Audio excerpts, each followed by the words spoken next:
What's up, Middle Georgia Dog Pound? Welcome to another edition of the Middle Georgia Dog Pound Live. I'm your host, Brian. Matt, what's up, buddy? How we doing, sir? Doing well, doing well. We got our good friend, Mr. Bill Krug, filling in for Kevin tonight. What's up, Bill? How y'all doing, guys? Doing great. Looking forward tonight. Yeah, man, it's going to be a good one. Going to have our special guest in, Mr. Ben, depending on how you pronounce his last name, could be Zambiasi or Zambiasi, depending on who you're talking to. But we're going to have him on here just a few minutes later. Just a few housekeeping tidbits before we get going here, guys. I want to remind you, if this is your first time on the show, go to StreamYard.com/Facebook to give StreamYard permission to show your face and your name, so we'll know who's commenting on the screen. Love to hear from you tonight. Any questions you might have, comments about the big game upcoming. And, of course, please feel free to send in questions you might have for our special guest tonight. Also, as you guys know, we have an email address if you would like to reach out to us, be a guest, or if you have an item or a business you'd like for us to showcase on our show, we'd be more than happy to talk to you. Our email address is middlegdogpound, spelled like it should be, DAWG, pound@gmail.com. So, guys, I do not want to belabor any longer. Want to get our good friend in here, Mr. Ben Zambiasi. Thank you so much for joining the show, sir. We have been so looking forward to having you on. Thanks for coming on, buddy. I appreciate the invitation. Middle Georgia, Macon, Mount DeSales High School. All the people out there from Mount DeSales want to say hello, Macon. CG, that's Carolyn Garvin. She's my only living mother. Shout out to my brothers there, Rob and Matt, and with Suzanne and Amy. So, hey to everybody, and all the alumni that are still hanging around Macon, Georgia. Well, thank you so much for coming on. Like I said, tell us a little bit about how you ended up in Macon and how your story started with Mount DeSales. Well, I came from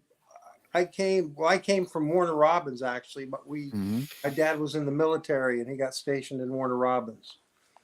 So, but my original story, I was born in Valdosta, Moody Air Force Base, down in Valdosta, Georgia. And then Dad, that was his first tour. And then we traveled around the country, and I had a couple more sisters, a couple more brothers born, all after myself. California, Texas, Colorado, Germany. And then when I got grade 6, my dad had spent 1 year in Vietnam. And after his tour in Vietnam, when we lived up in Michigan, which is ironic considering who's in the Final Four, they we came down and we settled in Warner Robins, grade 6, 7, 9, and 10 for 5 years. And being a Catholic, my parents always wanted me to go to it was mandatory. I just had to go to Catholic school if it was available, and it was available. So went to Sacred Heart in Warner Robins, still living in Warner Robins, bussed in every day to school in Macon at Mount DeSales, grade 9 and grade 10. And both of those seasons as a high school football player, we had a lot of success. We won 2 state championships my first year and second year, not only in football, but in baseball with a great coach. Mike Garvin was the head football coach, and Billy Henderson was the head baseball coach. And those were 4 state championships. And my dad got transferred to Germany. And so we went to Germany my junior year in high school, and they were stationed there for 3 years. But I came back after my junior year and then came back and lived with the Garvins. Now that's, if you could see this on the screen, I think this is Mike Garvin down here in the bottom corner. Yes, it is. That's Coach Garvin down there at the bottom right. Yeah, and Chester Pierce. Can't remember the other fellow's name. He was an offensive line coach, and Coach McDaniels. Yep, that's McDaniels. That sure is. Yep. Yeah, so that was part of the coaching staff. That was a coaching staff my senior year. Then when I came back, I lived with the Garvin family, and they were a young family. They had 2 in school and 1 not in school yet. That would have been Matt. Awesome. And Matt's still living there in Macon, and so is Rob and their families. They both are married and have children and stayed in that area. And Michael's over teaching in Virginia Tech up north a little bit. So tell us a little bit about how you ended up at UGA. How did that story start? Well, I came close to going to Georgia Tech because Jerry Glanville had been recruiting me heavily, but I came back. I went. Coach Russell recruited me pretty steadily. My senior year, he came down. And winning the state championship our senior year was a good one. We did that up in just north of Athens against Moon Commerce down in Commerce, Georgia. So that was a big game, and kind of set me on a trajectory to go to Georgia from that moment, kind of from that point on. So I signed with Georgia, and that's how I ended up going to the University of Georgia. I not only myself, but Johnny Henderson. We had a couple other guys on that team that probably should have gone. Robert Slocum, Burkle, David Taylor came out, and we had a lot of good football. We had a lot of good football players on that team. Wade Duckworth. We had some good players on that team when I was at Mount DeSales. That's how I came to Macon. Gotcha. So talk to me a little bit about your I hear there's some rumblings about some pregame rituals that you used to go through. Oh, the nerves. So tell me a little bit about your pregame rituals. We always had a pregame. We had a pregame meal. Now on the road or at home, and at home you pretty much had a window, an hour or so window where you could go in and you had kind of carte blanche to whatever you wanted to eat. So as a routine, basically didn't eat a whole lot. Used to do a couple of these protein drinks at the time that were there. I didn't have a big appetite on game day. So some big games I would always throw up before going on the field because of the nerves. So we have a lot of fluid in me or something like that. Like you rehydrate, you do a lot of hydration and drinking, a lot of fluids before a game. But the nerves would get to me, and I would throw up a couple occasionally. But that was only in university. Never really happened after that. That was a big thing. That was a big thing playing in front of 60,000. Oh yeah. Right. Yeah, absolutely. Absolutely. Yeah, it was quite the experience. Best 4 years of my life, University of Georgia. Awesome. Yep. Well, you still hold the tackle, the That's a career long. tackle. I see that. Career tackle record still Yeah. standing. 11 games 460. in 11 game seasons at the time. Now all these kids are so good now, they don't stay around any longer. That's right. Right. So and they're not running the ball like they used to run the ball. That's right. Everyone, like a 50-50. So pass, run, 50-50. Kids are so good they get drafted. They're 2 years in university and then they're in the NFL. They might now that they're paying them, they may stay around. They might not want to take a pay cut and have to go to the next level. That's right. That's right. So you're number 3 on the single season tackle record for 165 single season tackles, and like I said, it's still the all time tackle leader for your career at UGA, which is just unbelievable. Like I said, I don't think that's ever going to be broken. But you were drafted, what, 10th round to the Chicago Bears. What happened? Yeah. What happened? Well, I was there for the cup of coffee. I ran into Walter Payton a little bit. He was fun. There wasn't that was I'm trying to think. Neil Armstrong was the head coach. And he had a guy there named Buddy Ryan, his defensive coordinator. And Buddy Ryan was a veteran type of coach. Like you could play rookies, you just couldn't win with them. For every rookie you play, just put that as one loss on your record, right? Right. So it was going to be tough. I had a decent camp, but I just wasn't. I wasn't what Buddy was looking for at that time. So you left, went to the Canadian Football League. So I got cut by the Bears, first football team I ever been cut from. Wow. So that was kind of disappointing. But then I got the opportunity. It's funny, the opportunity where one door shuts, another one opens up.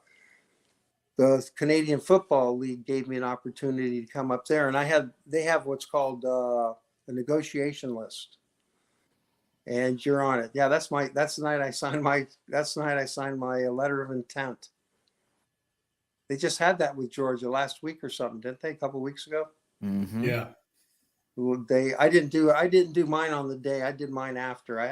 I went home to discuss it with my parents first, and then I came. They lived in Germany, so I flew back to Germany after the football season. We played into November, I recall, or even into December. I think it was the first week of December we played the championship game, the senior year. That was in January of 74. Dooley, Coach Garvin, and myself, after a basketball game. We had played a basketball game that night. That's awesome. Yeah, that was good time, good memories. I'm not even wearing Mountain Dew Sales. I'm wearing my Warner Robins from Germany leather jacket. That's from Warner Robins. That's not even Mountain Dew Sales. Yep.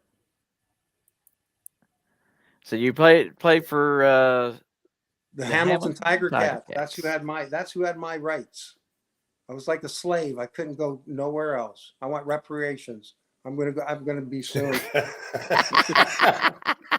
Look at that. Import, University of Georgia.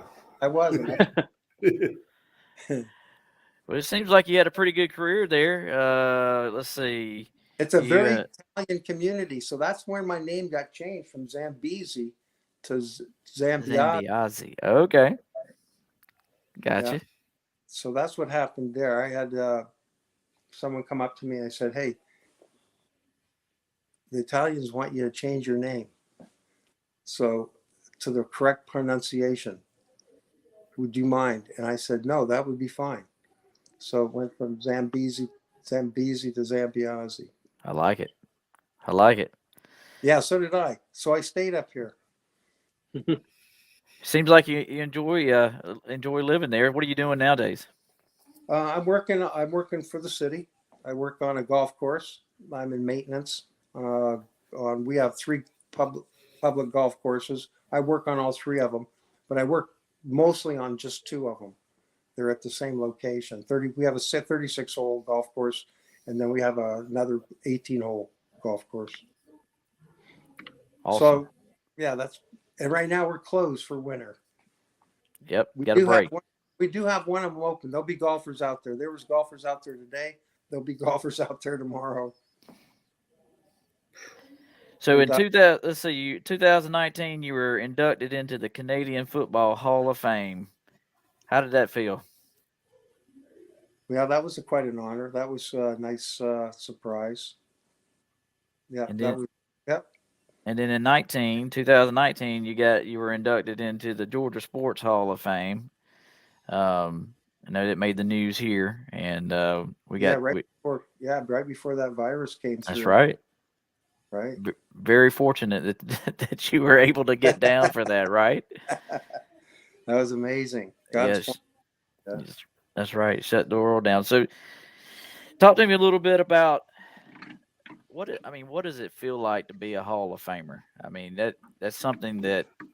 Well, everybody dreams of playing football, right? And then it does. That's right. I was very fortunate to be surrounded by very special people. You have to be to have the success I did. You have to be surrounded by a lot of good motivators, good teachers, good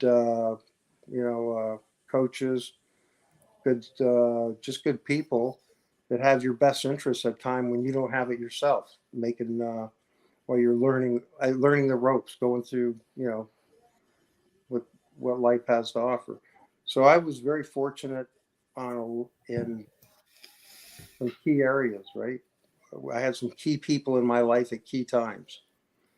So starting in high school with Coach Garvin, who we've mentioned, Coach Henderson, Coach Russell, Coach Dooley, Chip Wisdom, my coach at Georgia when I was there, linebacker coach. All the guys, Pat Hodgson, like just some guys that really, and this training staff that looked after all your aches and pains and injuries. We had it really made. Bill can attest to that. We had it. Yep. We were very fortunate to have a lot of good people around us, making it easier to do the things necessary to succeed. So we had a great facility. And Kirby's now taken it to another level. But, Vince was there for all those years. Oh, some old clippage back in the day, Junkyard Dog Day. Yes, sir. Yes, sir. So last year's team was the no-name defense, and you guys were a part of the original Junkyard defense. Tell me your opinion of last year's and this year's defense, how it compared to the way you guys played back in your heyday. Well, it was a different type of everything, different rules, contact rules on how to tackle, how to, like we were mentioning earlier, was more of a run oriented type offenses back to those days. Coaches weren't throwing it up. That all came from the West Coast, right? But a lot different. Pads were different. I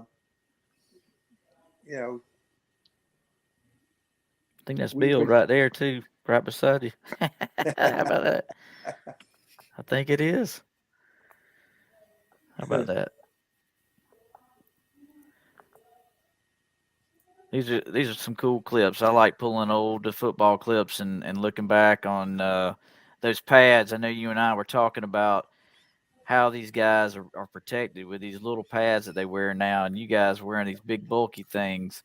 I can't understand that either. I keep looking. I'm going, how the heck are they making the kind of tackling they're making with these pads? Now, I do see some guys going out with some shoulders injuries and stuff like that recently, but the competition is getting a little bit bigger now, right? That's right. Right. The creams were risen to the top. Now they're kind of going to fight it out.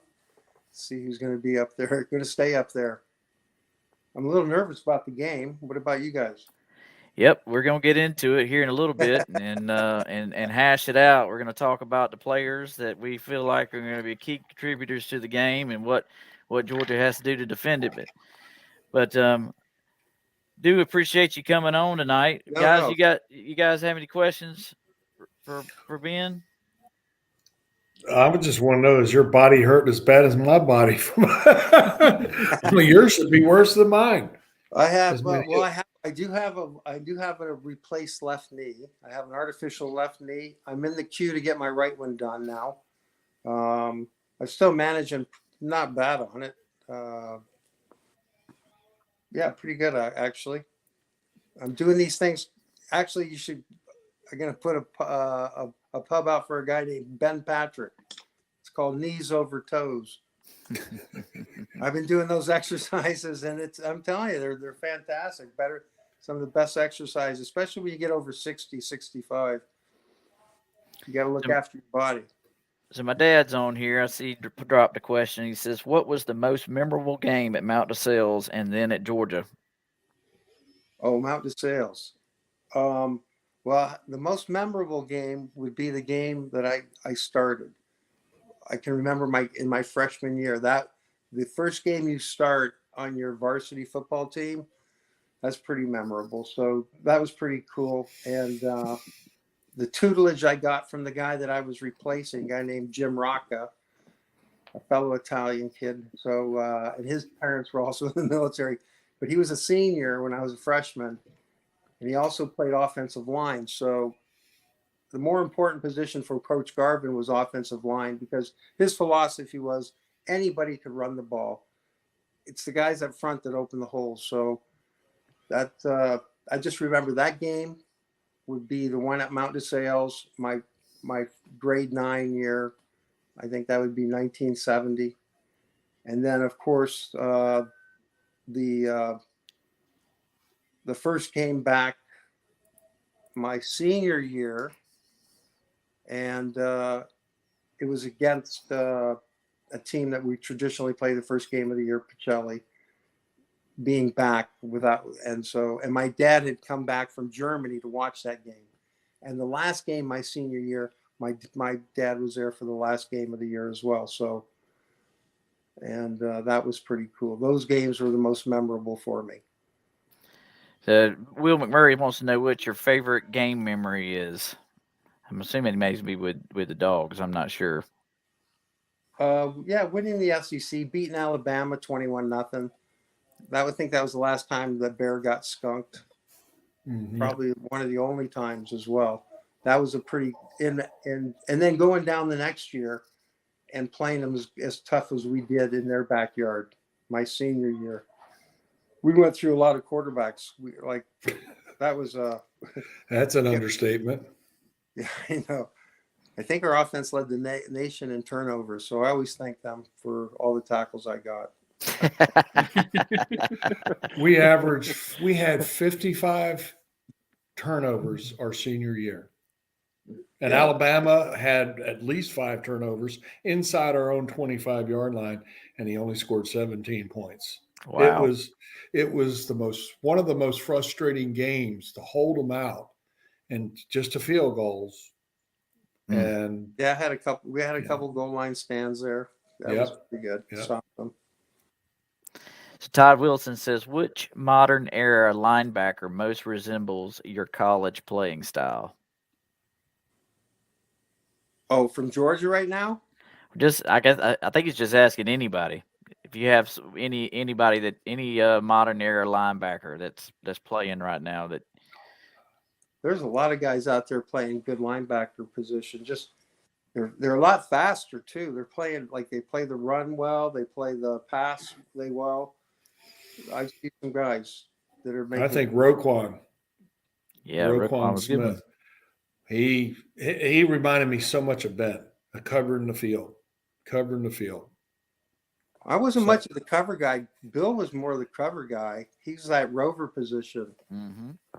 No, I don't mean, when I say cover, I don't mean covering receivers. I mean, you covered a lot of ground from the middle out. From a middle position, from sideline to sideline. That was my. That's what I meant by cover. You went. Yeah, You were yeah. sideline to sideline, and you'll see it. No, you played back the Florida clips. You see Ben's out there at the sidelines making a tackle. That was just very common. You know, a lot of times they ran the opposite side of the ball. For me, I had to run all the way across the field, and by the time I get there, Ben takes him down. So I was just ran all the way across the field for nothing. I got one more question for you, Ben, and we're gonna try to move this thing forward because I could sit here and listen to you guys talk all night. I really could. For real. Tell me what it meant to see the Dogs win a national championship again. Oh, what it would. Yeah, well, they've got a lot of work ahead of them to do that, but I think they can write destiny. I think they have an opportunity. I think they've been at the top of the heap now, but they were on and off the top of the heap all year, right? They really didn't get the kind of, like, they were never right up there staying number one for the last couple of weeks. Opportunities there. They've got a great quarterback that makes everybody around them better. I like the opportunity, but again, they're playing the toughest. They got a team they're going to play that has nothing to lose, right? Mm-hmm. Those are always scary teams for me. That's right. So, well, I do appreciate you coming on. You are more, like I told you before we got started, you're more than welcome to stay the entire show. We'd love to hear your commentary and your thoughts on the game, the upcoming Peach Bowl game. But we're going to jump into this thing. But thank you so much for coming on. hey, appreciate having me. And go Dogs. Let's go. Go Dogs. Let's get 2 in a row. That's right, buddy. Start something really special. That's right. Mm-hmm. All right. Well, let's roll that Peach Bowl footage. It's time. This is the penultimate year, next to last, that we'll have this format. No surprise here as Georgia, the reigning national champion. The Buckeyes are in. Life is all about opportunity, and what an unbelievable opportunity this is, because now we're back in control of our destiny. Our guys know our best game's ahead of us, so we're hoping it's this one. They've been the best team in college football all year long. Some years, this would be a national championship game between Georgia and Ohio State. I'll tell you, they've got a chip on their shoulder. And the Buckeyes getting a shot at Georgia right in their backyard. You're 2 games away. And that's the mentality that everybody has to have. We trained at a high level, connected at a high level. Everything we do, we believe in each other, okay? This world is my You work the whole year to go fight. Fight for every inch, fight for every yard, fight for every point. You got an opportunity now. You get to make a statement about this team. They got to see us.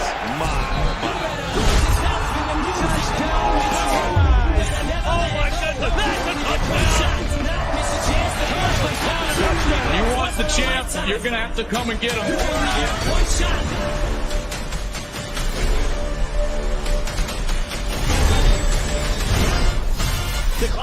Time's up, over. You only get one shot.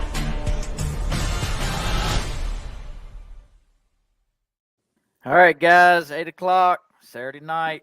It's going to be a big one. Looking forward to it. So pulled up our officiating crew that's going to be officiating the game on Saturday night. It is a Pac-12 crew.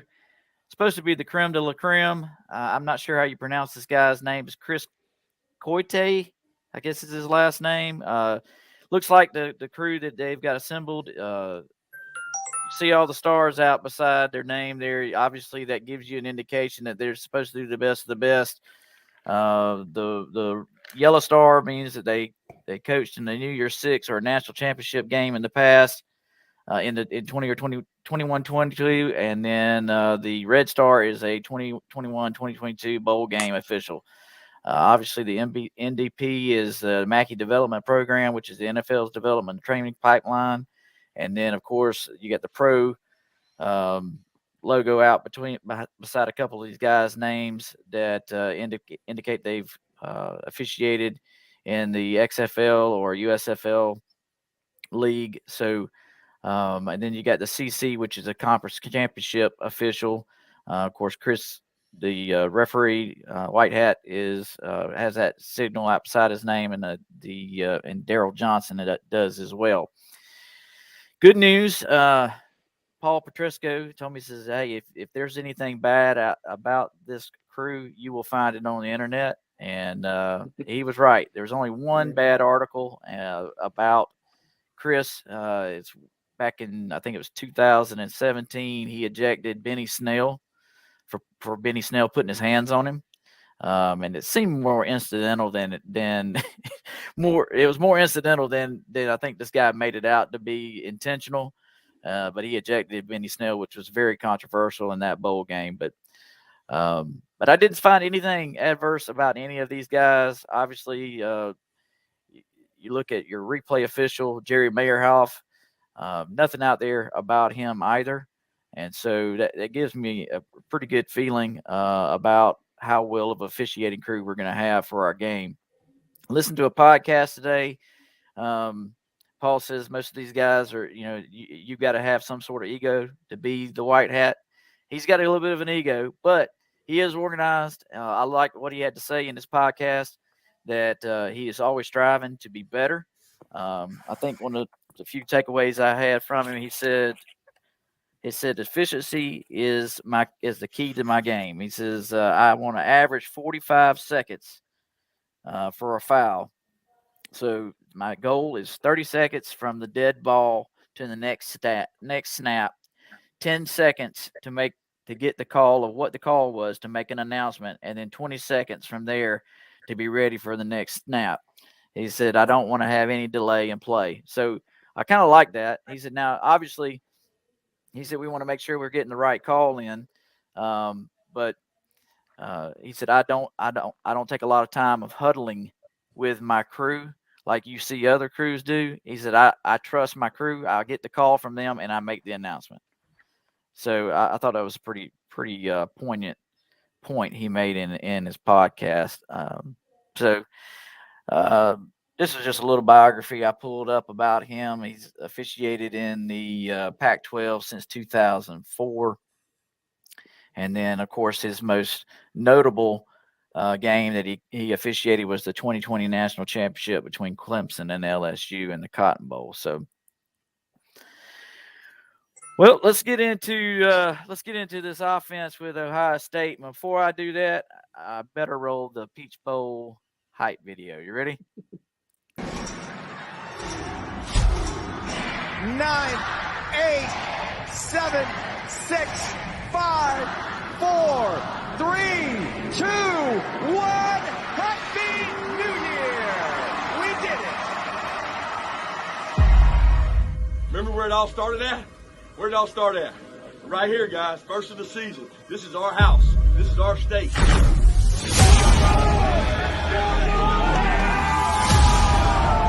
Don't tell Kirby Smart that. He'll do everything he can to make sure this team is more than ready for the college football playoff.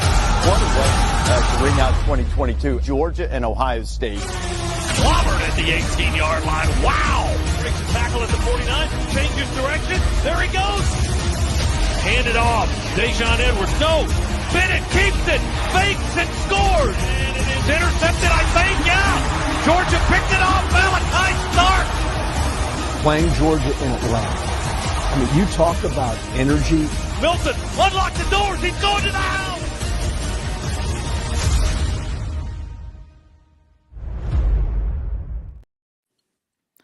You guys know Ohio State is renowned for being the Buckeyes, the biggest worthless nuts. This is their mascot, Brutus.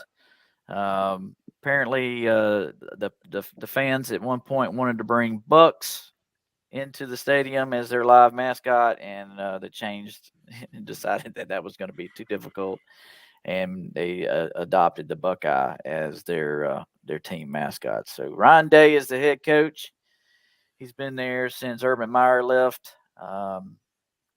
in 2017, and he obviously assembles an arsenal of weapons on offense, and I'm going to give Mr. Matt an opportunity to take it from here and tell us what we need to know about the Ohio State offense, Matt.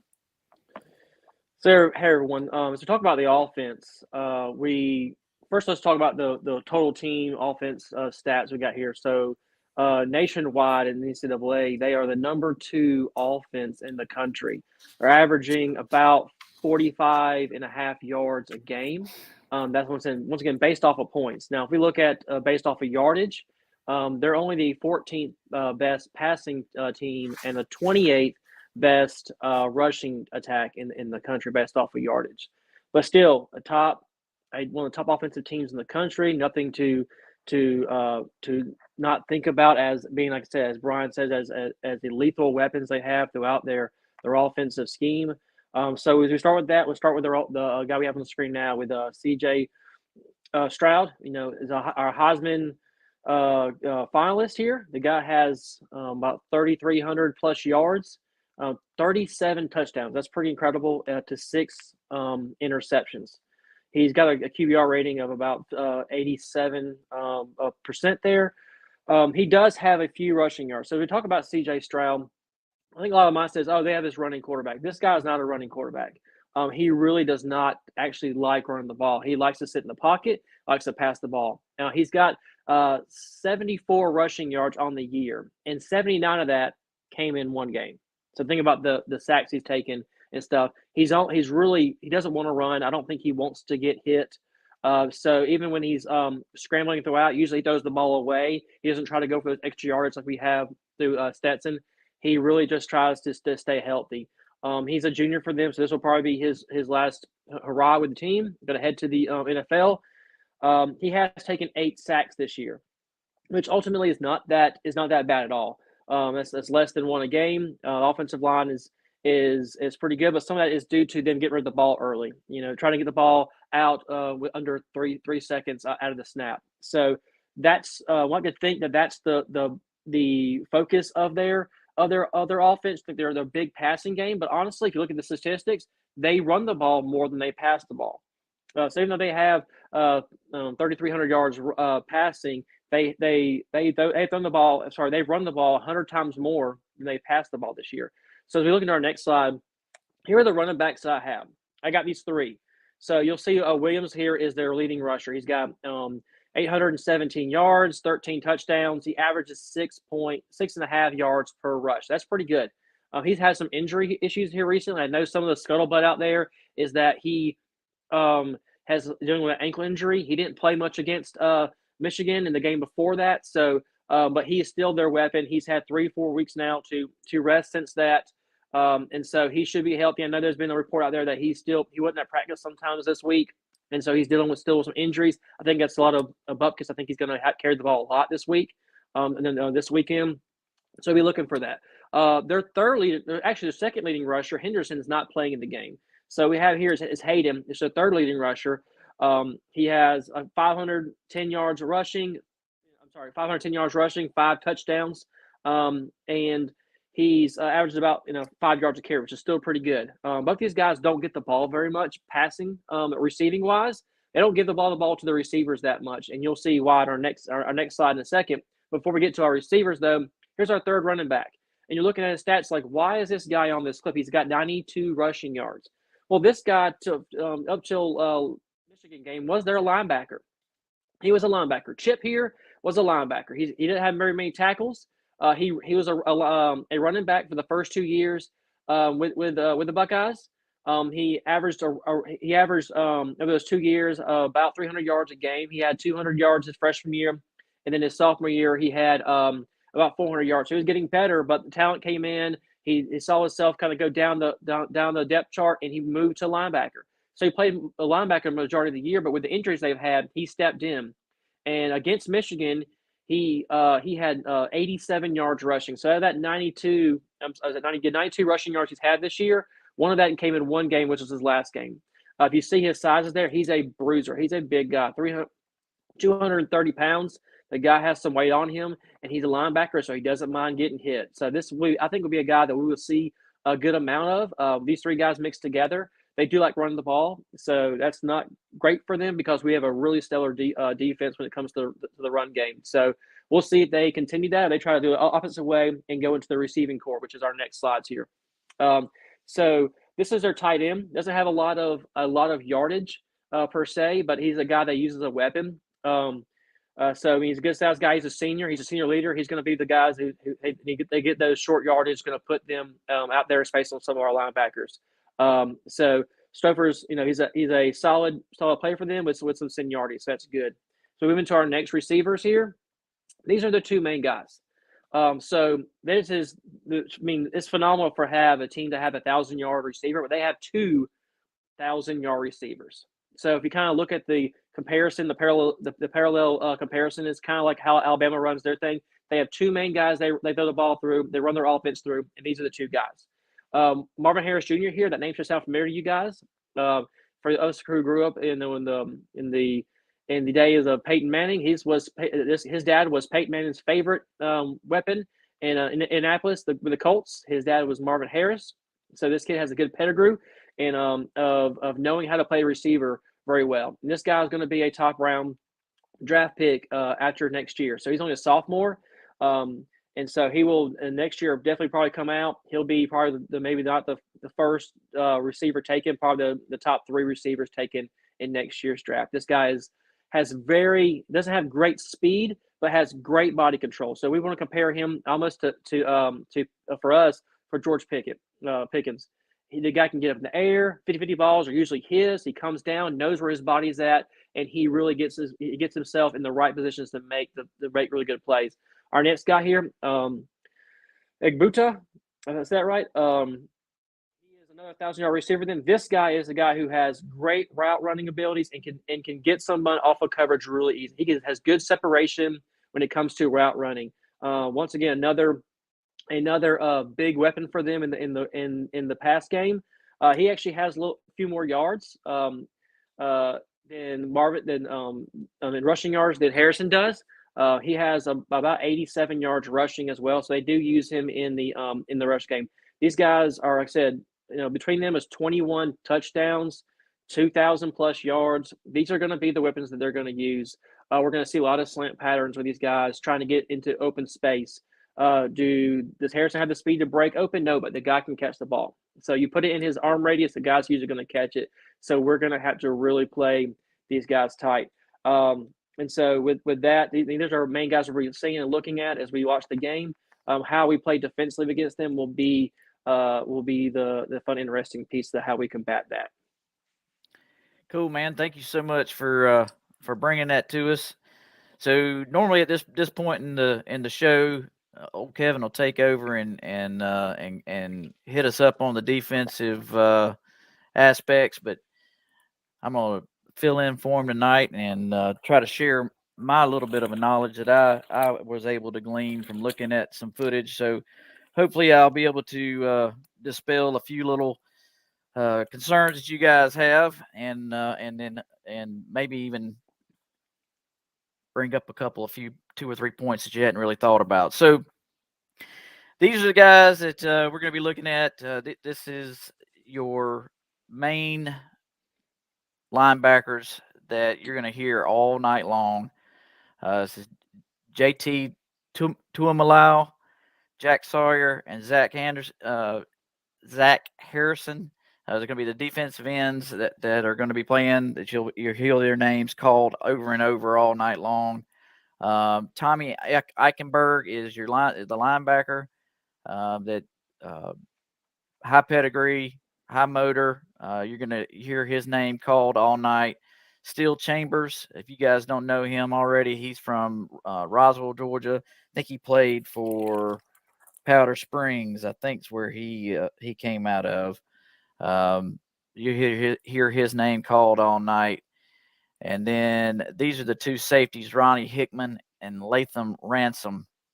These are going to be the main guys that are going to play the entire game. The one thing about Ohio State, they do not have a lot of guys that they rotate, and these guys will be in the game nearly the entire time.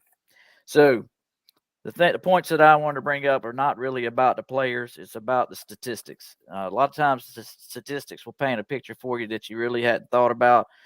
So you start looking at Ohio State's defense as a whole. Ohio State ranks 11th nationally for yards per game. So they give up 303 yards per game. And UGA is ninth nationally at 292 yards per game surrendered. If you're looking at the yards per play, UGA is 4.77 yards per play. Ohio State's 4.88 yards per play. Their rush defense, we're first in the nation at 76.9 yards per play. That's fifth in the nation for yards per run, which is 2.93 yards per run. Ohio State's 23rd in the nation at 119 yards per game given up, and 19th in the nation at for yards per run at 3.42 yards per run. So why am I telling you all of this? When you start looking at those numbers, you say, okay, well, this defense is really good. They're going to be tough to run the ball against. They're going to be tough to pass against. We're going to have a rough time. So I started looking at the red zone defense. How well are they when offenses get into the red zone? So Georgia is first in the nation. They give up a touchdown 30 or give up points 32% of the time when the offense is in the red zone. Ohio State is 71st in the nation, and they give up points 60.8% of the time when the offense is in the red zone. It's pretty telling, right? So I was like, well, who do they play? And how do these numbers translate to who they play, right? So out of all the teams that they play, 5 of the FBS teams that they play are in the bottom 15 of offensive yards per play. That would be Arkansas State, Indiana, Northwestern, Rutgers, and Iowa. They're in the bottom 15 of all of the teams in the nation. 3 of those teams are in the bottom 6th nationally for yards per play, and that's Indiana, Rutgers, and Iowa. This team, these numbers are extremely skewed. And so I realized that right off the bat that they really haven't played anybody of any caliber other than Michigan and Penn State. So I went back and looked at the offenses that Georgia has faced. So Georgia has played 4 of the top 30 offenses in the nation. That would be Tennessee, Florida, Oregon, and LSU. And then we've got 5 of the top 50 offenses for yards per play in the nation. And that would be Tennessee, Florida, Oregon, LSU, and South Carolina. So we've played some tremendous offenses and been able to hold these teams, I think 11 points per game. I think we've held them to. So looking at Ohio State, they've only played 2 teams in the top 50 of offenses in the nation. That would be Michigan and Penn State. So that gives you a little bit of idea of why the numbers are skewed. So Ohio State runs a kind of a base 4-2-5 defense. 4-2-5 defense. They are routinely getting like 9 guys near the line of scrimmage on almost every play, and they play like an off cover 1. So I pulled a few videos up to help show kind of what they are doing with their defense. If you notice here, and if I could stop it, if it'll stop for me, you'll notice that there's 8 guys here on the line of scrimmage. This one lone safety, he is up within 10 yards of the line of scrimmage. Both linebackers are crushing down, right? This defense is very, very aggressive at wanting to stop the run. When they see a hint of a run, they're crashing down the entire time. So I want you to watch what happens when they crash down here.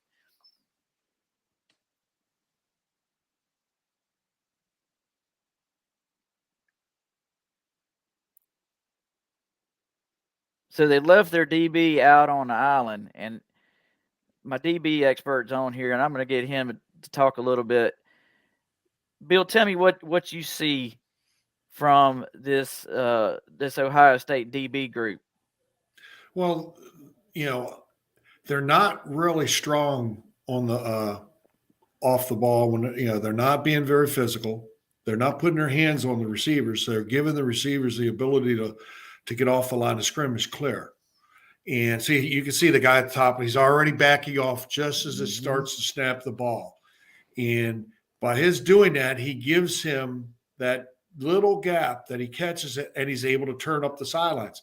His mistake here is his sideline is his help. He miss angles towards the guy once he catches it. See, his back still turned to the receiver, and he turns all the way 360 to find the ball. Well, if you go ahead and let it go a little bit longer, you'll see what I'm saying. And the receiver's moves to the outside. He has the sideline for help. You want to force him back in, not out. Yep. If you force him out and you don't, and he gets away like he does, he's got no deep help. Nope. If he had forced him to the inside, 33 would have had the tackle if he missed it.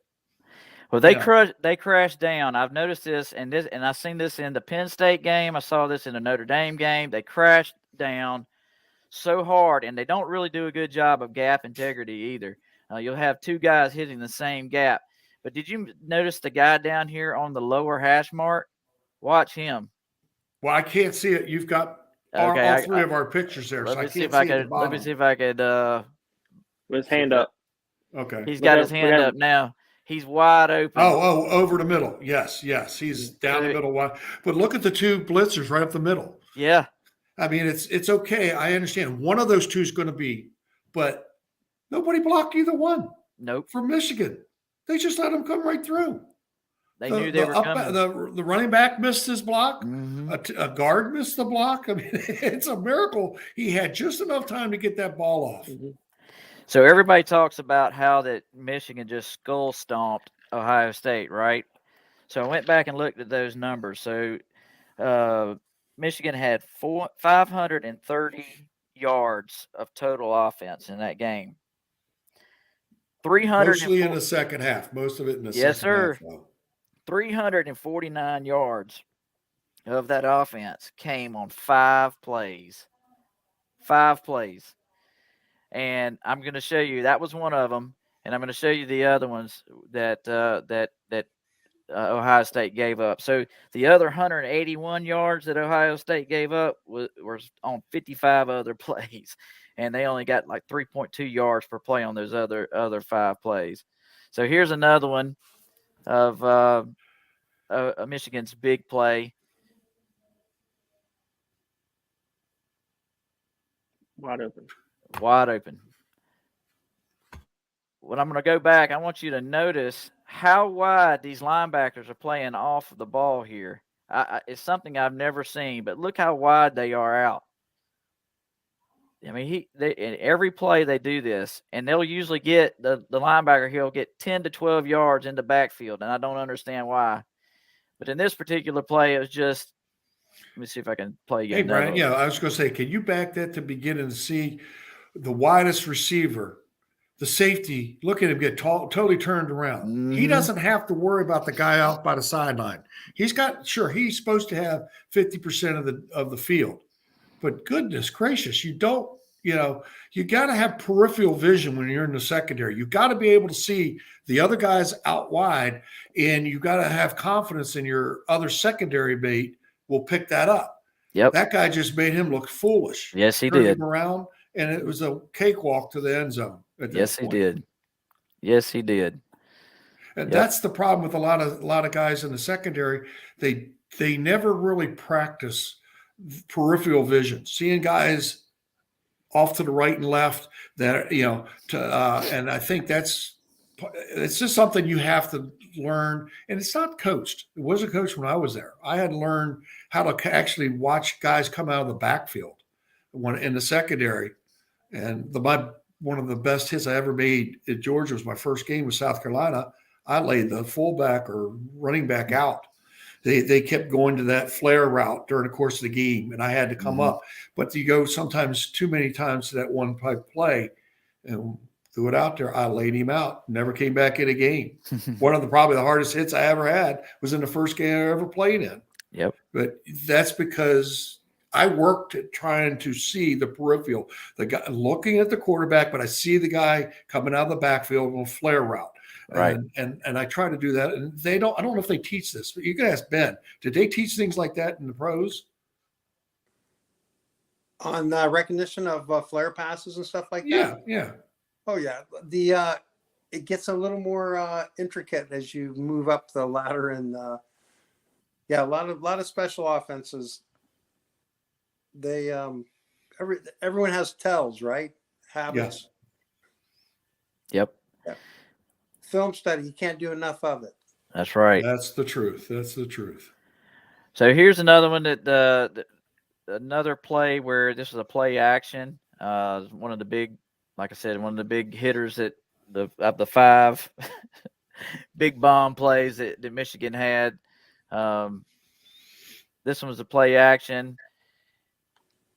Steps up, yep, right down the middle. But I want you to look at these linebackers. Look how far he is below out here. I mean, that's what, 10 yards off of the ball.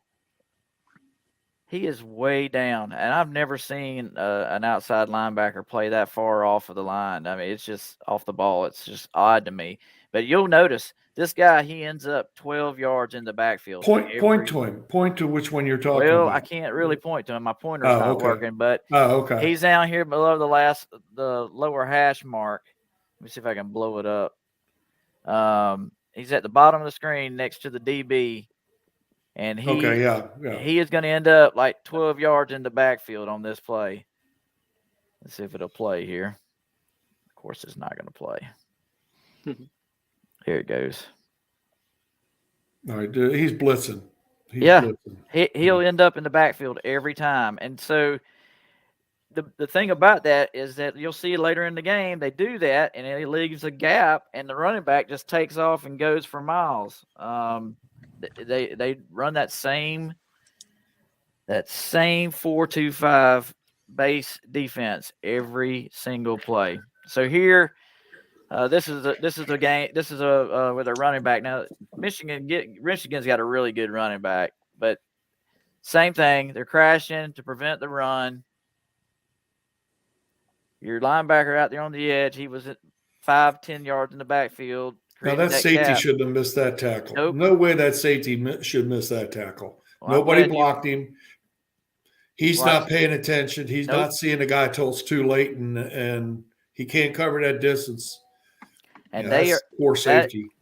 It says when you look up these safeties numbers, it says they're 190, 200 pounds. I don't believe it. That guy looks like he's 180 pounds soaking wet. I agree. No way. There's no way. But that's one of the running plays that Michigan exploited them on. But here's another one, the gap in the linebacker going to the backfield. This is what I was talking about, leaving that gap. There he goes. And so your quarterback was able to scramble right through that gap with unimpeded. Well, that can happen to a lot of teams, including Georgia. As far as the gap you're talking about. Yep. Guys trying to put a lot of pressure. They take a wide route, and the guard keeps the other guy on the inside. So, I mean, that's just good gap protection on the offensive line that created it. He and McNamara, I think is the quarterback's name, did a real good job of seeing it and taking it to the outside. He had a choice, run or throw. Well, of course, he throws it. Pick up a lot more yards that way. Yep. So I say all of that, bring all those points up just to say that, we may get out here and we run the ball between the tackles over and over and over and over like we always do. And we all tend to get discouraged, right, about why we're running this play over and over and over. Well, they're going to get wore down. Like I said, these guys, the ones that I've pointed out to you, they play the entire game. They don't rotate a lot of players. By the fourth quarter, these guys are going to be gassed. And if they continue to give us those gaps, we're going to make them pay for it, right? Because Stetson's going to run the ball. He's not going to sit back like C.J. Stroud does and just look for a way to pass the ball. Stetson's going to get yards any way he can possibly get them. So look for that to take place. But they do leave these DBs on the island, which, in my opinion, could be to the detriment of the Ohio State Buckeyes. If they don't double up A.D. Mitchell or Ladd McConkey, and especially with our tight ends in there. I mean, we've put Brock Bauer. Darnell Washington out on the edge a couple of times, and he's hurdled a couple of guys. So I don't foresee their DBs being able to be effective against those guys. Well, that's all I've got on the defense. Go ahead, Matt. But to your point, though, so with them, like some of your video you were showing is when these guys, those linebackers and safeties, huddle up in that, 8 guys on the line, or have those guys within the inside the box. The risk reward is, like you said, Brian, you keep pounding that ball in the middle. Eventually, if they get through, there's no one there. There's no one to stop them.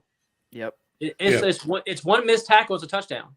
And so that's the purpose of why Milton keeps doing those things. We get irritated. Why are we running the ball? Why are we running the ball? Well, look what Milton did in the back of these games when McIntosh and Edwards were wearing these defenses down, and he comes in with fresh legs and he comes through barreling through, and those guys don't have the energy anymore or the stamina to get there to the play, and he outruns them.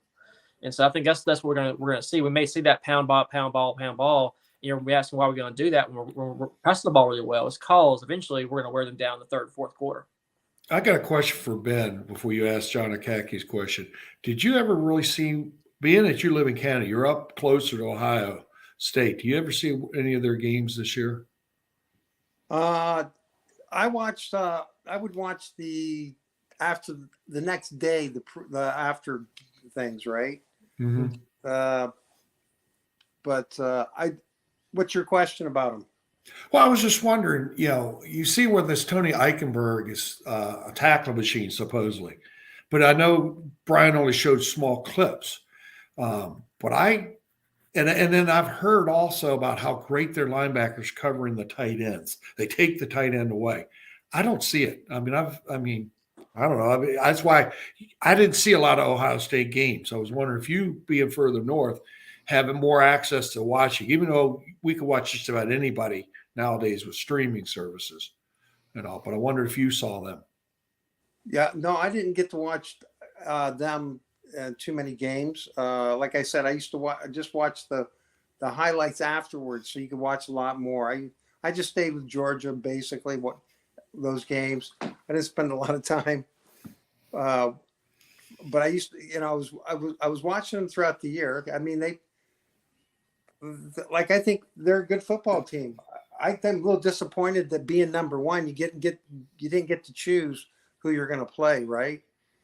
Like one should have the choice. Like, would we have picked Ohio State or would we have picked TCU? TCU, right? Yeah. I don't know. That I agree with you. That was political. They didn't want TCU, even though I know they were 11-0 or 12-0 in the regular season, lost in their conference.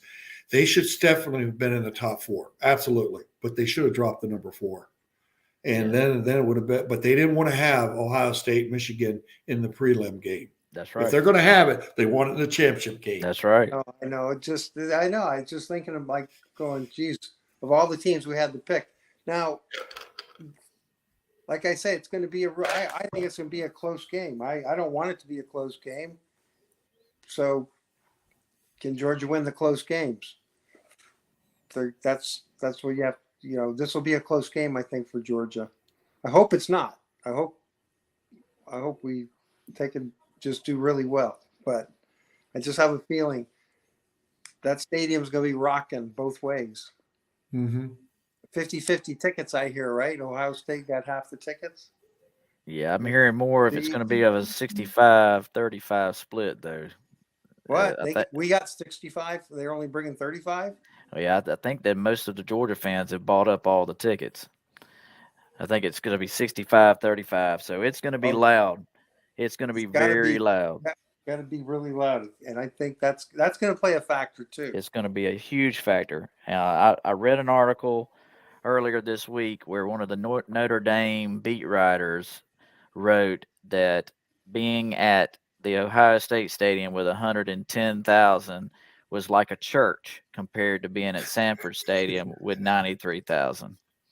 So just imagine that Ohio State coming in to the bins with 65% of the fans in there are Georgia fans, And I was there for the Oregon game, and I would say it was probably 90% Georgia fans, and it was deafening. I mean, I walked around with my ears ringing for a week after that game. So Ohio State in this Michigan game. Now, I know this doesn't speak volumes of the entire season, but Ohio State in this Michigan game at home had 4 false start penalties on their offense. How many false start penalties are we going to see Saturday night in the Benz? I know. I think Georgia can make mistakes and get away with some mistakes and still win the game. I don't know if Ohio State can. You know, it's going to be interesting to see. Well, let me catch some of these comments here. John Akaki says their personnel is not suited to play the defense that they're planning. They're too slow. And I'll agree with that. I totally agree with that. Let's see. John Akaki also says that a 4-star from the north is a 3-star in the south. Book it. So what does that mean to Akaki? Being from the east from New Jersey. That's right. That's right. That's right.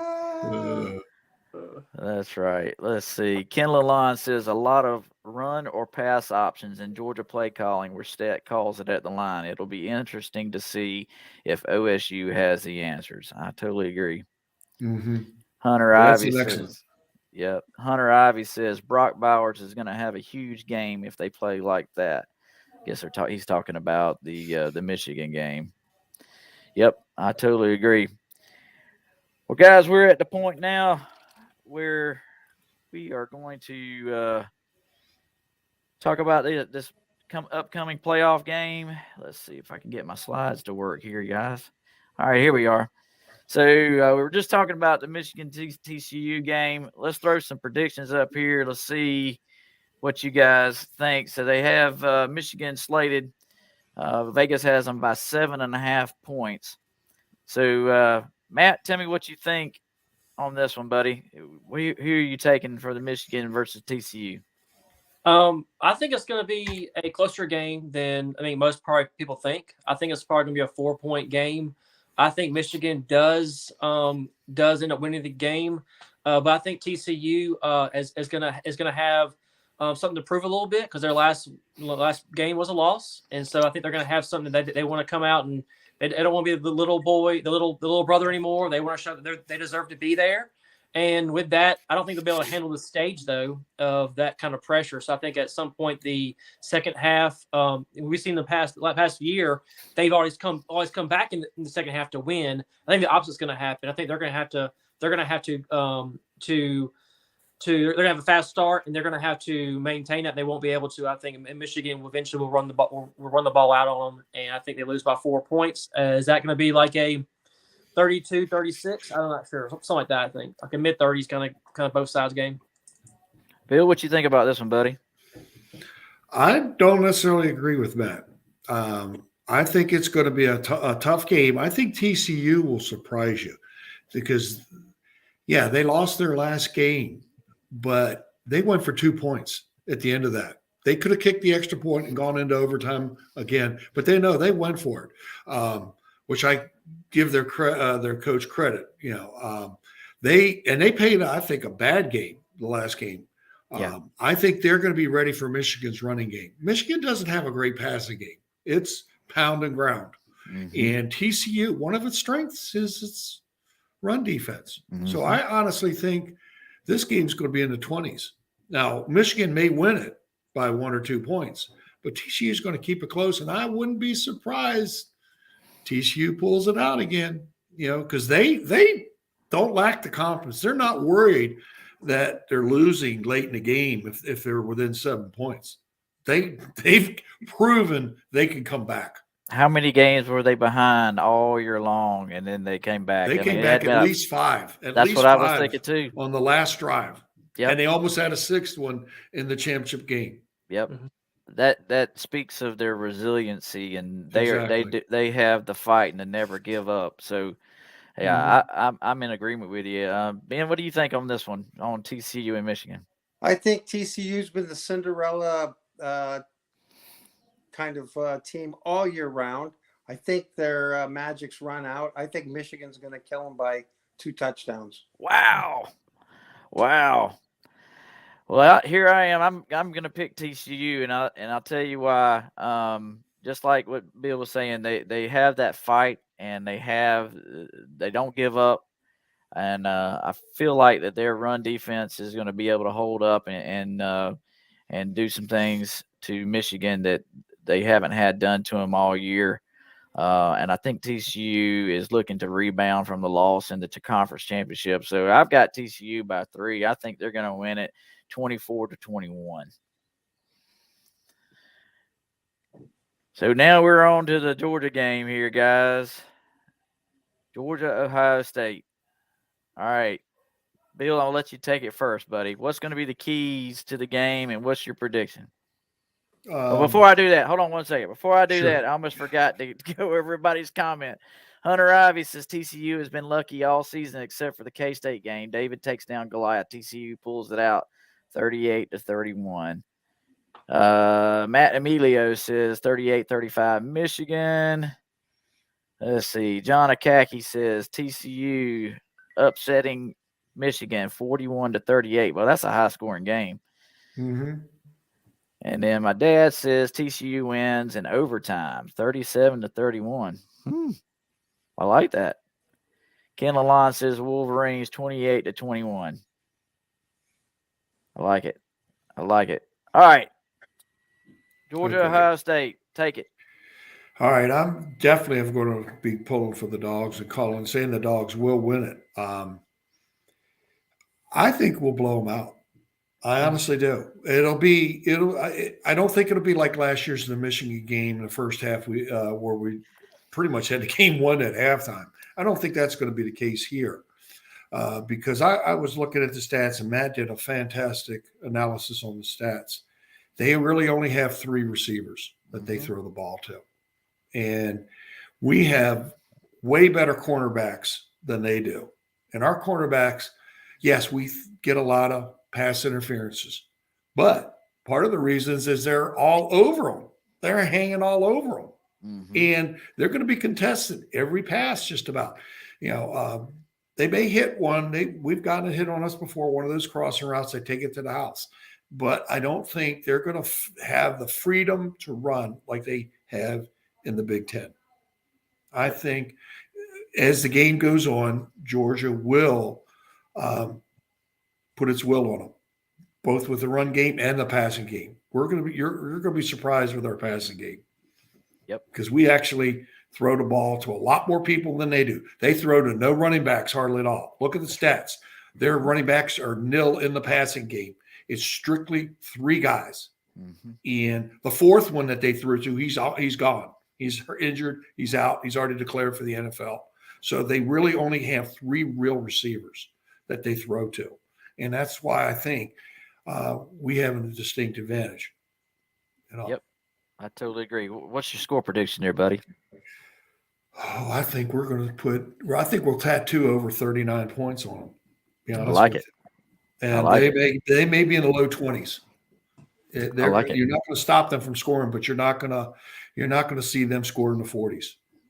I like it. Matt, what you think, bud? All right. So I'm going to add some more stats in there for you. Now, that I didn't talk about in the offensive time because you guys, I think we hear all the time about this, a very aggressive, awesome offense that we get from Ohio State that the nation's in love with. So it's Tennessee, then it's Ohio State, the best offenses in the entire country. Everybody loves them. The media loves them. Herb Street's going to have, he's going to wet his pants when he sees his team on the field. But if we look at this is weird. So 4th down conversion percentages, right? Ohio State's number 6 in the country. That's pretty good. Georgia's number 2. So you need those extra yards. You need to get those first downs to keep drives going. We have better. All right, so red zone. Ohio State's the number 3 team in the red zone. Brian talked about how their defense isn't very good in the red zone, but their offense is pretty good. Number 3. Georgia's number 1 in the red zone. Means we're always scoring points. And then sacks allowed. Like I said, they've only had 8 sacks allowed. It's pretty good. It's number 5 in the country. We are number 2 in the country. They're not going to even get his jersey dirty. Stetson's going to be all over the place. It's going to be great. So my prediction, honestly, is I've been a little worried this entire week about stuff. I'm watching more video, more stats and stuff. I'm worried about having a repeat of 2017, where Alabama snuck their way into the playoff. They beat the number 1 team in the country as the 4 seed. They come and they beat us, and we had to deal with that. So that's what I was terrified of. But then this isn't that team. This is a completely different team. And like I know Kevin's not here to say it, we had that resilient defense. That's what he's named them this year, the resilient defense. And those boys are going to show out because we didn't lose against LSU, but there was a little bit of embarrassment there in that game. Even though they weren't driving the ball, it was always passing. I think they've got something to prove. I think they want to prove something. And I think they're going to come out and they're going to, like Bill said, they're going to prove it. I would think right. we'll have the game in hand by third quarter. So I think the points that they score mainly will be in the fourth quarter. So I will go out and I'm going to say 33-24. But I think at least 14 of those points will be in the fourth quarter when the game's already in hand. I think Kirby gets the third, fourth string in there on defense to get some experience. That's as crazy to say, but I say that. I'm also going to, the points are here, is that you guys can't see our banner behind us, but those of you who've seen it out in public, and the banner, you'll see 2 trophies. We did that 18 months ago. We planned it 18 months ago that we were going to win 2 national championships. So we got 2 more games left. We're going to win this one, then go to the next one. Yes, sir. I love it. I love it. Ben, what you think, bud? Well, like I said, I think we're going to have to open up a can to get by this game. It's going to be a bigger dogfight. I hope, like I said, I hope it's not, but I just got a feeling that there's a few ways that we could come out not too good. First of all, like I mentioned earlier, they don't have anything to lose. They're not favorites in the game, and they lost their last game. And I know as a player, you just, especially as a senior, you don't want to leave that kind of taste in your mouth. And if your goal was to be, and they got a really fine program. And if your goal, like every team is to win the national championship and to be where you were before the last games, sort of say, like you, after Michigan knocked you flat on your can, like we pointed out, there are like 5 or 6 big plays that were the difference, but that's how games are. They're decided on 1, 2, 3. And that game, it seemed to be 5 plays. They lost to Michigan. So I think we're going into a beehive, and I think we got to mind our P's and Q's to win this football game, because this team doesn't have a lot. Like I said, they don't have anything to lose. They're not favored to win. They're not getting much respect, and that goes a long way in the locker room as an intangible. So that way, if, like I said, if we don't take care of business in the trenches, dot your I's, cross your T's, you're form tackling, you're doing all the fundamental, you're keying all your reads. Like, you got to be on the top of your game. There's a lot of distractions on these bowl games, right? You haven't even left. This is kind of your backyard, so you're more familiar with, as a player, you got more distractions actually than if you're coming in from out of town. Now, also looking at the game, this offensive line of Ohio State, they got voted second year in a row the best offensive line in the country. There's a reason, right? That guy's going to have a lot of time. We don't put a lot of pressure on quarterbacks, so I'm a little worried there. If we're going to get beat, I don't know if they're going to beat us on the run, but they could keep us off balance enough that they could hit some home runs and hit them off, and they got those kind of playmakers. Even though they only have 3 receivers, only one of the guys is going to catch it. And I haven't seen our guys, be lights out the last few games either. I've noticed that, we got kind of lucky. Now, sometimes it's better to be lucky than good, but I saw us play really good for really well in Tennessee, and then kind of just slack off, take our foot off, and I don't know if we can do that. I think we got to play a really solid game for 60 minutes. And I don't know if we're up for it. Like, I really don't. So I think it's going to be a lot closer game. Offensive line, and I think, like I said, we don't pressure. We don't get a lot of sacks. I think it's going to be a lot closer than people think. And I'm picking us to win, but it's going to be a tough one. I'm going to say 31-28. I like it. Right. I like it. We can, but like I said, we got to we can't make, we got to be on our game because these guys aren't going to be a pushover.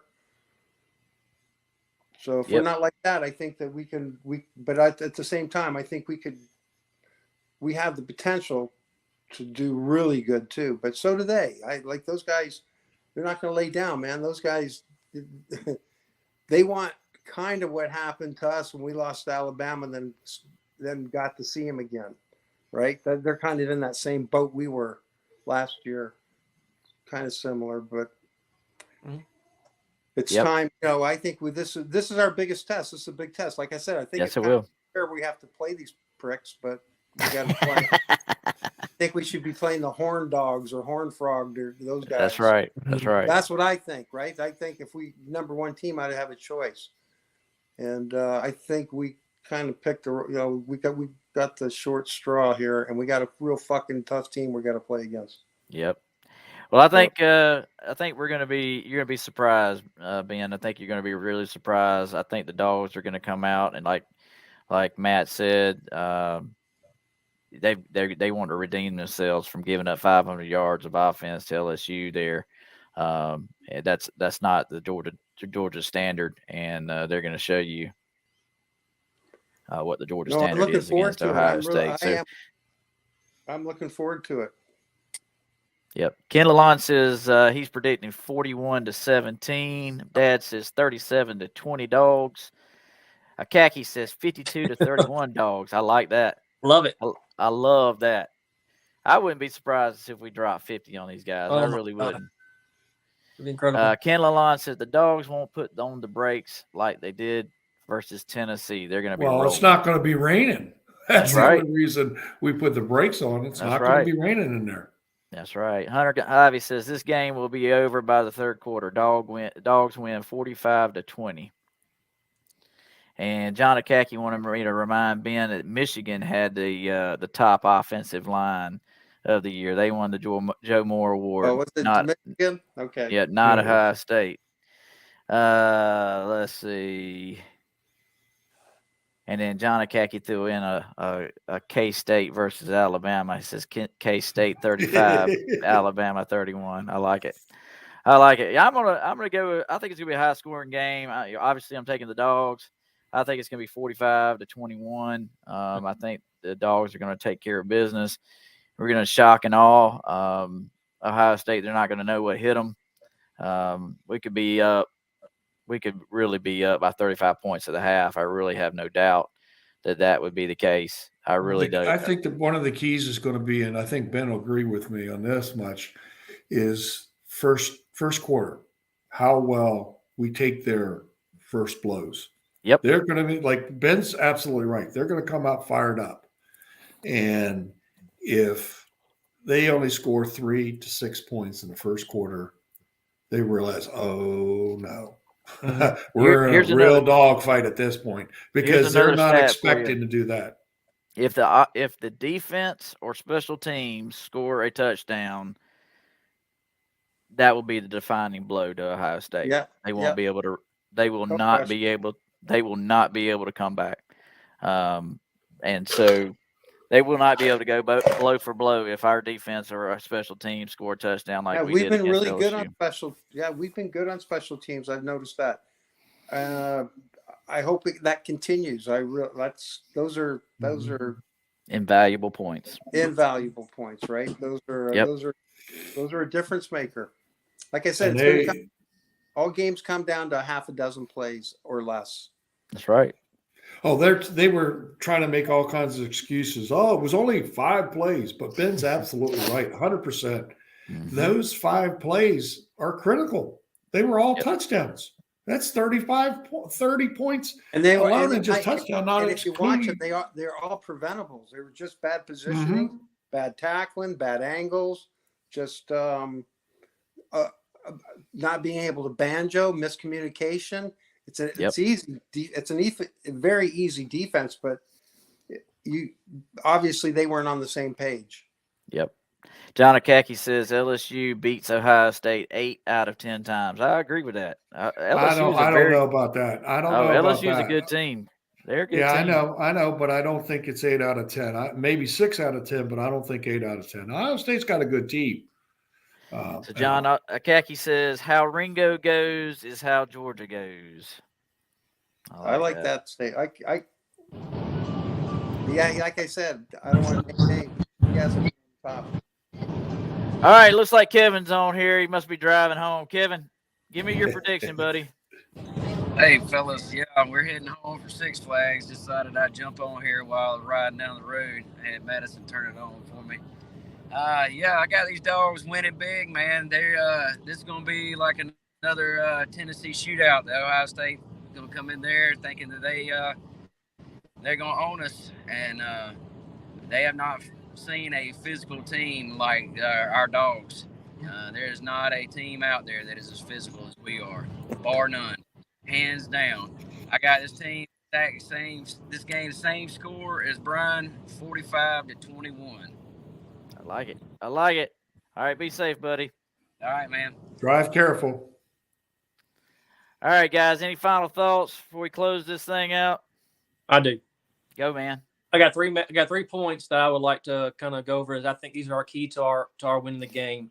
First thing is no turnovers. We can't have any turnovers. And then that's how we win the game. Don't give them any extra possessions. The next one is get in the backfield and put pressure on the quarterback. Mm-hmm. One more statistic I'll leave to you this year is that those 3 running backs I've mentioned, those 3 running backs have been there for 3 years, all been there for 3+ years. All of them have 0 fumbles in 3 years. That's incredible. Mm-hmm. We don't have that. We can't say that. Mm-hmm. They're all running backs have 0 fumbles, but they've had 4 fumbles this year. All of them come from the quarterback. So we got to get in the backfield, got to put pressure on them, and create turnovers. And the last thing is we can't miss tackles. We're seeing too many times where even in these games where our linebackers or our people are missing tackles. No more missed tackles. We need, like I said, go back to what Kevin said. Play them like Tennessee. Play them tight. Make the tackles. Make them gain every yard that they have to get. Don't just give them free yards by missed tackles. That starts with middle linebackers. I like it. Or dogs. Our secondary's got to be physical. I'll just add this. If they can make this team one-dimensional, shut down the run, definitively shut down the run, then I think you're looking at a different type of then you put them on the ropes. 100%. I totally agree with that. Yes. To shut that, you got to shut them up. That show them why you're the number 1 run defense. Early and often, you just shut that down right away. Put them in a one-dimensional, make that guy throw. I think we're way better off. I agree. Totally agree. Like Matt said earlier regarding the LSU game, how bad the secondary played and everything.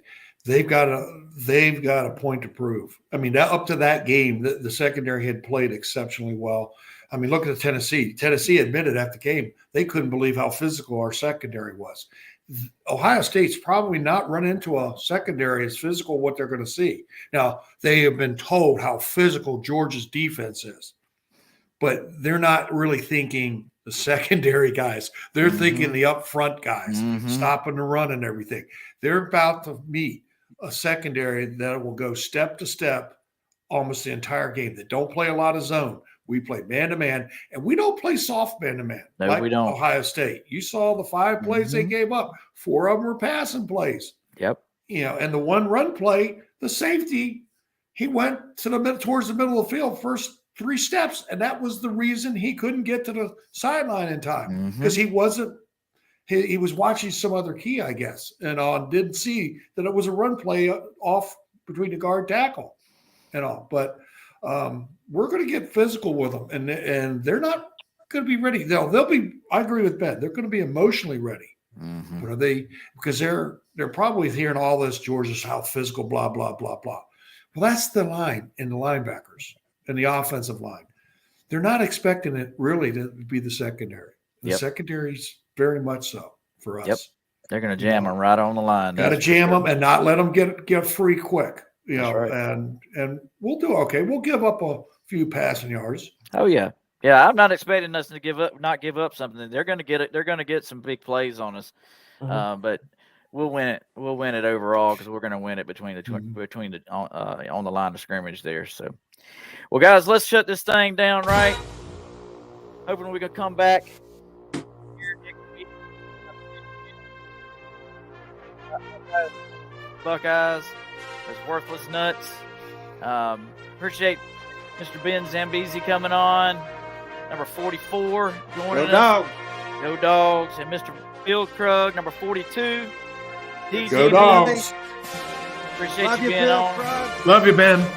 I'm Brian. Hey, Ben, it was great playing with you, brother. Ben, Very enjoyable. Little Georgia Dog Pound Live. Good night. Go Dogs. Go Dogs.